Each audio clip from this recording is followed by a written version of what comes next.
আসসালামু আলাইকুম। কেমন আছেন বন্ধুরা? আশা করি সবাই ভালো আছেন। আমিও আল্লাহর রহমতে ভালোই আছি। আজ আপনাদের সামনে একটি চমৎকার খবর নিয়ে এসেছি। গতকাল বিএনপির চেয়ারপারসন বেগম খালেদা জিয়ার গুলশানের বাসভবনে মির্জা ফখরুল ইসলাম আলমগীরের সঙ্গে প্রথম আলো একটি সাক্ষাৎকার বিনিময় হয়। এই সাক্ষাৎকারে দ্বিতীয় পর্বের মধ্যে গতকালকে শেষ পর্বের সাক্ষাৎকার ছিল। এই সাক্ষাৎকারে মির্জা ফখরুল ইসলাম আলমগীরকে প্রশ্ন করা হয় যে আপনারা যদি ভোটে জিতেন তাহলে কি ধরনের সরকার গঠন করবেন। তখন মির্জা ফখরুল ইসলাম আলমগীর এই প্রশ্নের জবাবে বলেন যে আমরা যদি ভোটে জিতি তাহলে আমরা একটি জাতীয় সরকার গঠন করব। তো জাতীয় সরকার বলতে কি বোঝায়?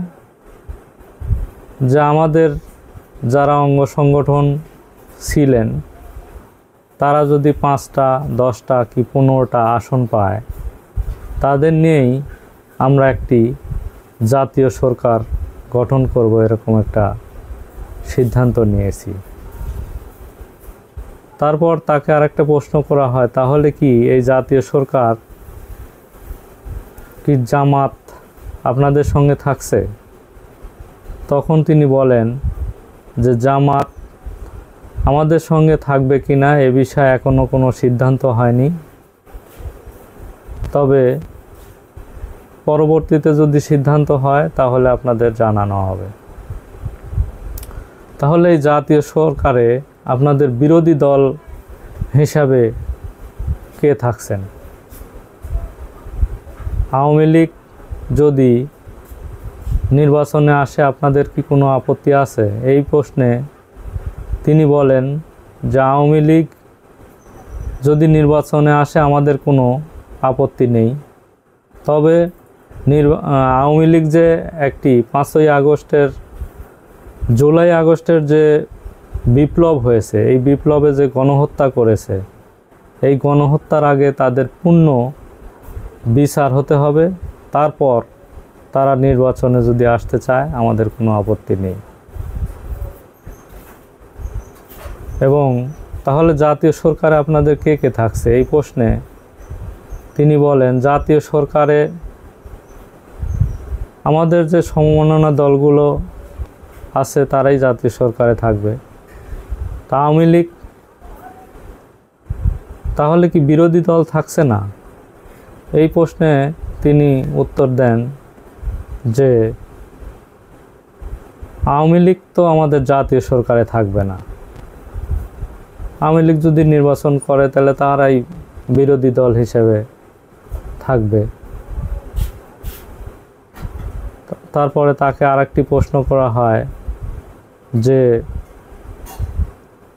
বিএনপি সাধারণত বিএনপির উত্থান যখন হয় তখন বিএনপি ক্ষমতা আসলে তো তাকে জঙ্গিবাদ নানানভাবে আখ্যায়িত করা হয়। তখন তিনি বলেন যে আসলে দুর্ভাগ্যজনক বিষয় যে বিএনপি ক্ষমতা আসলে বিভিন্ন মহল তারা মনে করে যে বিএনপি আসলে একটি জঙ্গিবাদী লালন করে। আসলে বিএনপি সব ধরনের দল লোক, এখানে একটা মধ্যমপন্থী একটি বিএনপি দল।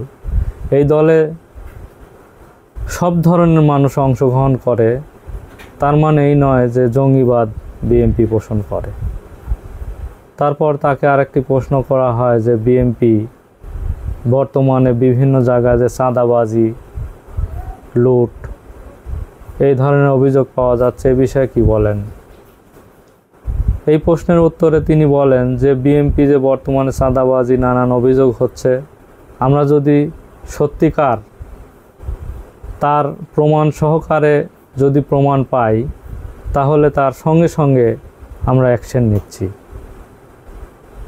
এই ধরনের কথা বলেন মির্জা ফখরুল ইসলাম আলমগীর। ধন্যবাদ সবাইকে।